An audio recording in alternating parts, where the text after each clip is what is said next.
जय श्री शनिदेव महाराज। तो टुडे प्रज्ञा story channel परिवार में आप सभी भक्तजनों का स्वागत है। और आज शनिदेव की व्रत कथा में हम जानेंगे कि भगवान शनिदेव की पूजा क्यों करते हैं और पीपल पर जल क्यों चढ़ाते हैं।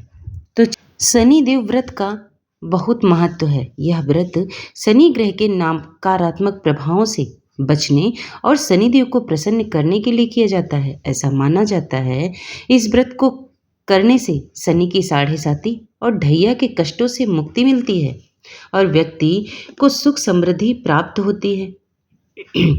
शनिवार का व्रत करने से शनि दोष समाप्त होता है और व्यक्ति के नकारात्मक प्रभाव से छुटकारा मिलता है। एक समय की बात है, सूर्य, चंद्रमा, मंगल, बुध, बृहस्पति, शुक्र, शनि और राहु, केतु इन सभी ग्रहों में आपस में झगड़ा हो गया कि हम सब में सबसे बड़ा कौन है। सब अपने आप को बड़ा कहते थे। जब आपस में कोई निश्चय ना हो सका तो सब के सब आपस में झगड़ते हुए इंद्रदेव के पास पहुंच गए और कहने लगे कि आप सब देवताओं के राजा हो, इसीलिए आप हमारा न्याय करके बतलाओ कि हम नौ ग्रहों में सबसे बड़ा कौन है। राजा इंद्र इनका यह प्रश्न सुनकर घबरा गए और कहने लगे कि मुझ में यह सामर्थ्य नहीं है कि किसी को बड़ा या छोटा बतलाऊं। मैं अपने मुख से कुछ नहीं कह सकता, परंतु एक उपाय हो सकता है। इस समय पृथ्वी पर राजा विक्रमादित्य दूसरों के दुखों को दूर करने वाले हैं, इसलिए तुम सब मिलकर उन्हीं के पास जाओ, वहीं तुम्हारे प्रश्न का उत्तर देंगे। ऐसा वचन सुनकर सभी ग्रह देवता चलकर भूलोक में राजा विक्रमादित्य की सभा में जाकर उपस्थित हुए और अपने प्रश्न को राजा के सामने रखा। राजा उनकी बातें सुनकर बड़ी चिंता में पड़ गए कि मैं अपने मुख से किसको बड़ा और किसको छोटा बतलाऊं। जिसको छोटा बतलाऊंगा वही क्रोध करेगा।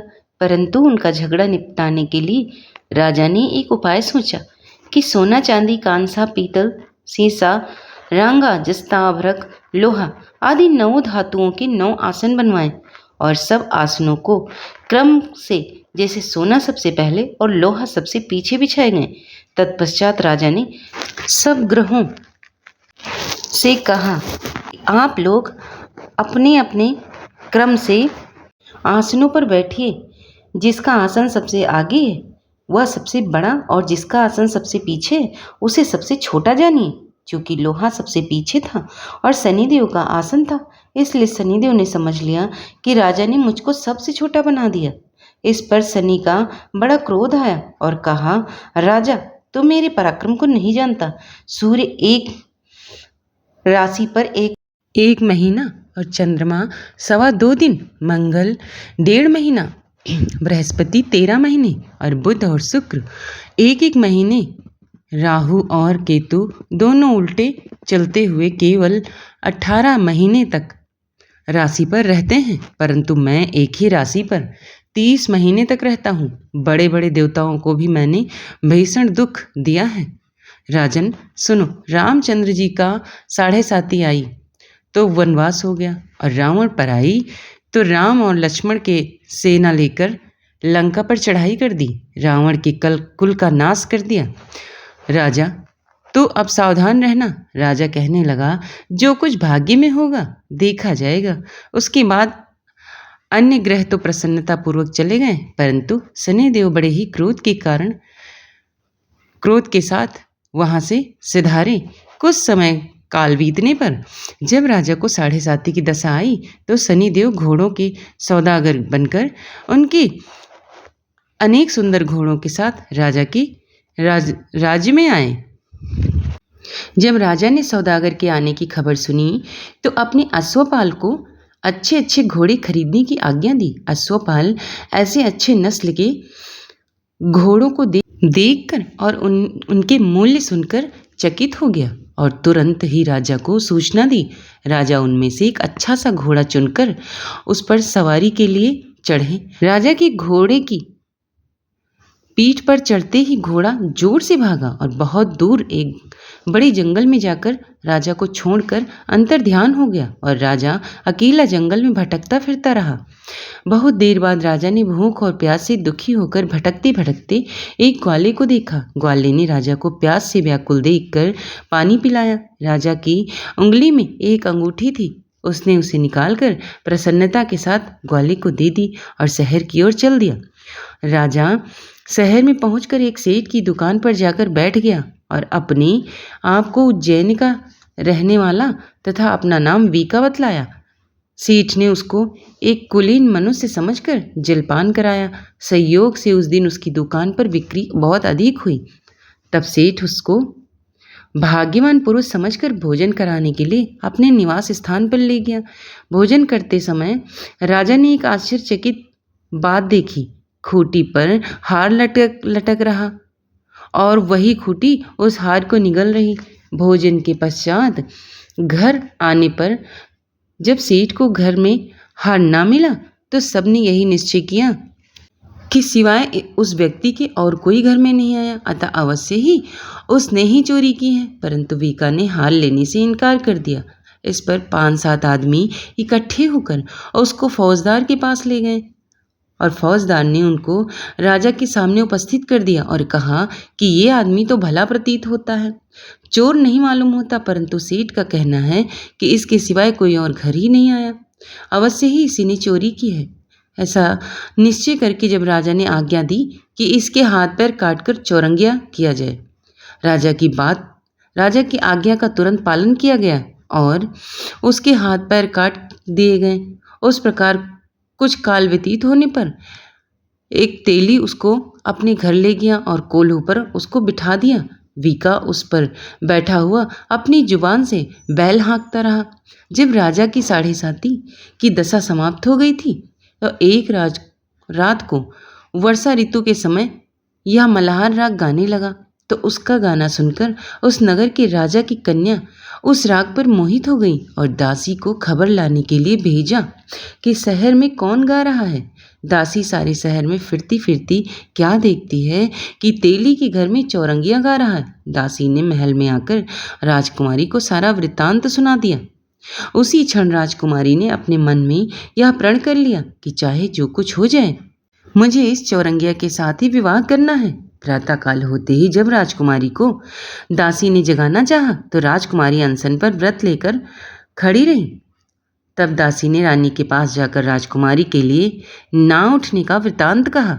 रानी के तुरंत ही वहां पर आकर कुमारी को जगाया और उसके दुख का कारण पूछा। तो राजकुमारी ने कहा, माता जी, मैंने यह प्रण कर लिया है कि तेली के घर में जो चौरंगिया है उसी के साथ विवाह करूंगी। रानी ने कहा, पगली, क्या बात कर रही हो? तेरा विवाह तो किसी देश के राजकुमार के साथ किया जाएगा। कन्या कहने लगी, माता जी, मैं अपना प्रण कभी नहीं तोड़ूंगी। चिंतित होकर रानी ने यह बात राजा को बतलाई। राजा ने भी आकर यही समझाया कि मैं अभी देश देशांतर में अपने दूत भेजकर सुयोग्य रूपवान एवं बड़े से बड़े गुणी राजकुमार से के साथ तुम्हारा विवाह करूंगा। ऐसी बात तुमको कभी नहीं सोचनी चाहिए। राजकुमारी ने कहा, पिताजी, मैं अपने प्राण त्याग दूंगी, दूसरे के साथ विवाह नहीं करूंगी। इतना सुनकर राजा ने क्रोध से कहा, यदि तुम्हारे भाग्य में ऐसा लिखा है तो जैसी तुम्हारी इच्छा है वैसा करो।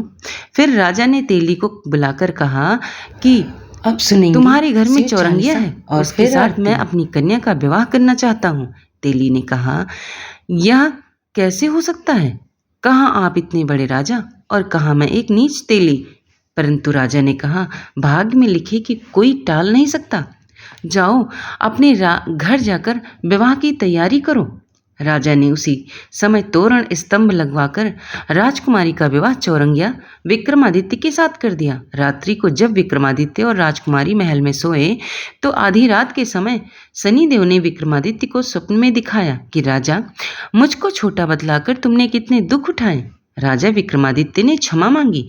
शनिदेव ने प्रसन्न होकर विक्रमादित्य को हाथ पैर दिए तथा राजा ने कहा, महाराज, मेरी एक प्रार्थना स्वीकार करें। जैसा दुख आपने मुझे दिया है ऐसा और किसी को भविष्य में ना देंगे। शनिदेव ने कहा, तुम्हारी यह प्रार्थना स्वीकार है। जो मनुष्य मेरी कथा सुनेगा या कहेगा, उसको मेरी दशा में कभी भी किसी प्रकार का दुख नहीं होगा। और जो निश्चय ही मेरा ध्यान करेगा या चींटियों को आटा डालेगा, उसकी सब मनोरथ पूर्ण होंगे। इतना कहकर शनिदेव अंतर ध्यान हो गए। इसी बीच राजकुमारी की आंखें खुली और उसने राजा के हाथ पांव देखे तो आश्चर्य को प्राप्त हुई। उनको चकित देखकर राजा ने अपना सारा हाल बताया कि मैं उज्जैनी का राजा विक्रमादित्य हूँ। यह बात सुनकर राजकुमारी अत्यंत प्रसन्न हुई। प्रातःकाल राजकुमारी से उसकी सखियों ने पूछा तो उसने अपने पति का सारा वृत्तांत कह सुनाया। तब सबने प्रसन्नता प्रकट की और कहा, ईश्वर ने अपनी मनोकामना पूर्ण कर दी। जब उस सेठ ने यह सुना तो वह विक्रमादित्य के पास गया और उसके पैरों पर गिरकर क्षमा मांगने लगा कि आप पर मैंने चोरी का झूठा दोष लगाया था, अतः आप मुझको जो चाहें दंड दें। राजा ने कहा, मुझ पर शनिदेव का कोप था, इसी कारण यह सब दुख मुझको प्राप्त हुआ है। इसमें तुम्हारा कोई दोष नहीं है। तुम अपने घर जाकर अपना कार्य करो।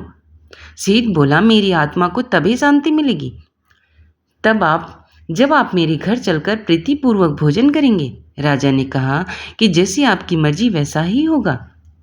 तब सेठ ने अपने घर जाकर अनेक प्रकार के सुंदर भोजन बनवाए और राजा विक्रमादित्य को प्रीति भोज दिया। जिस समय राजा भोजन कर रहे थे, एक अत्यंत आश्चर्यचकित करने वाली बात दिखाई दी। जो खोटी हार को पहले निगल रही थी, वह अब हार उगल रही है। और जब भोजन समाप्त हो गया तो सेठ ने हाथ जोड़कर बहुत सी मोहरे राजा को भेंट की और कहा, मेरे श्री कंवरी नामक एक कन्या है, उसका पाणी ग्रहण आप करें। इसके बाद सेठ ने अपनी कन्या का विवाह राजा के साथ कर दिया और बहुत सा धन दहेज आदि दिया। इस प्रकार कुछ दिनों तक वहाँ निवास करने के पश्चात विक्रमादित्य ने उस नगर के राजा से कहा, अब मेरी उज्जैन जाने की इच्छा है। फिर कुछ दिनों के बाद विदा लेकर राजकुमारी मनभावनी और सेठ की कन्या सी कंवरी तथा दोनों जगह के दहेज के साथ अनेक दास दासी रथ और पालकियों सहित विक्रमादित्य उज्जैन की तरफ चले। जब शहर के निकट पहुँचे और नगरवासियों ने राजा विक्रमादित्य के आगमन का समाचार सुना तो समस्त उज्जैन की प्रजा अगवानी के लिए आई। राजा प्रसन्नतापूर्वक अपने महल में पधारे। सारे नगर में बड़ा भारी महोत्सव मनाया गया और रात्रि को दीपमाला की गई। दूसरे दिन राजा ने सारे राज्य में घोषणा कराई कि शनिदेव सब ग्रहों में सर्वोपरि हैं। मैंने इनको छोटा बतलाया था, इसी से मुझको यह दुख प्राप्त हुआ था। तब तो सारे नगर में नित्य शनिदेव की पूजा और कथा होने लगी और प्रजाजन अनेक प्रकार के सुख भोगते रहे। जो मनुष्य शनिदेव की इस कथा को पढ़ता अथवा सुनता है और शनिदेव की कृपा से उसके समस्त दुख दूर हो जाते हैं। शनिदेव की कथा का पाठ शनिवार के दिन अवश्य करना चाहिए। और अब सुनिए, मनुष्य पीपल के पर जल क्यों चढ़ाते हैं। शमशान में जब महर्षि दधीचि के मांस पिंड का दाह संस्कार हो रहा था तो उनकी पत्नी अपने पति का वियोग सहन नहीं कर पाई और पास में स्थित विशाल पीपल वृक्ष के कोटर में 3 वर्ष के बालक को रख स्वयं भी स्वर्गलोक को सिधार गई। इस प्रकार महर्षि दधीचि और उनकी पत्नी का बलिदान हो गया। किंतु पीपल के कोटर में रखा बालक भूख प्यास से तड़प कर चिल्लाने लगा। जब कोई वस्तु नहीं मिली तो कोटर में गिरे पीपल के गोंदों के फल को खाकर बड़ा होने लगा। कालांतर में पीपल के पत्तों और फलों को खाकर बालक का जीवन एन केन प्रकारेण सुरक्षित रहा। एक दिन देवर्षि नारद वहां से गुजरे। नारद पीपल के कोटर में बालक को देखकर उसका परिचय पूछा। नारद बोले, बालक तुम कौन हो? बालक बोला, यही तो मैं भी जानना चाहता हूँ। नारद बोले, तुम्हारे जनक कौन हैं? बालक बोला, यही तो मैं भी जानना चाहता हूँ। तब नारद ने ध्यान धर देखा। नारद आश्चर्यचकित हो बताया कि हे बालक, तुम महान दानी महर्षि दधीचि के पुत्र हो। तुम्हारे पिता की अस्थियों का वज्र बनाकर ही देवताओं ने असुरों पर विजय पाई थी। नारद ने बताया कि तुम्हारे पिता दधीची की मृत्यु मात्र 31 वर्ष की कम आयु में हो गई थी। बालक, मेरे पिता की अकाल मृत्यु का कारण क्या था? नारद बोले, तुम्हारे पिता पर शनिदेव की महादशा थी। बालक बोला, मेरे ऊपर आई विपत्ति का कारण क्या था? नारद ने बताया, शनिदेव की महादशा। इतना बताकर देव ऋषि नारद ने पीपल के पत्तों और बूंदों को खाकर जीने वाले बालक का नाम पिप्पलाद रखा और उसे दीक्षित किया। नारद के जाने के बाद बालक पिप्पलाद ने नारद के बताए अनुसार ब्रह्मा जी की घोर तपस्या कर उन्हें प्रसन्न किया।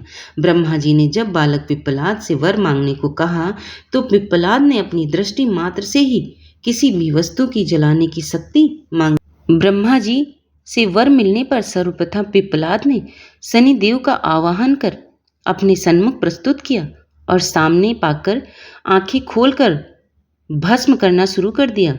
शनिदेव सशरीर जलने लगे। ब्रह्मांड में कोलाहल मच गया। सूर्यपुत्र शनि की रक्षा में सारे देव विफल हो गए। सूर्य भी अपनी आंखों के सामने अपने पुत्र को जलता हुआ देखकर ब्रह्मा जी से बचाने के हेतु विनय करने लगे। अंततः ब्रह्मा जी स्वयं पिप्पलाद के सन्मुख पधारे और शनिदेव को छोड़ने की बात कही, किंतु पिप्पलाद तैयार नहीं हुए। ब्रह्मा जी ने एक के बदले 2 वर मांगने की बात कही। जब पिप्पलाद ने खुश होकर निम्नवत 2 वरदान मांगे। पहला वरदान मांगा कि जन्म से 5 वर्ष तक किसी बालक की कुंडली में शनि का स्थान नहीं होगा, जिससे कोई और बालक मेरे जैसा अनाथ ना हो। मुझ अनाथ को शरण पीपल वृक्ष ने दी है, अतः जो भी व्यक्ति सूर्योदय से पूर्व पीपल वृक्ष पर जल चढ़ाएगा उस पर शनि की महादशा का असर नहीं होगा। ब्रह्मा जी ने तथास्तु कह वरदान दिया। तब पिप्पलाद ने जलते हुए शनि को अपने ब्रह्मदंड से उनके पैरों पर आघात करके उन्हें मुक्त कर दिया, जिससे शनिदेव के पैर क्षतिग्रस्त हो गए और वे पहले जैसी तेजी से चलने लायक नहीं रहे। अतः तभी से शनि शनैश्चराय या शनैश्चराय अर्थात जो धीरे चलता है वही शनैश्चर है कहलाएं और शनि आग में जलने के कारण काली काया वाले अंगभंग रूप में हो गए। संप्रति शनि की काली मूर्ति और पीपल वृक्ष की पूजा का यही धार्मिक हेतु है। आगे चलकर पिप्पलाद ने प्रश्न उपनिषद की रचना की, जो आज भी ज्ञान का बृहद भंडार है। तो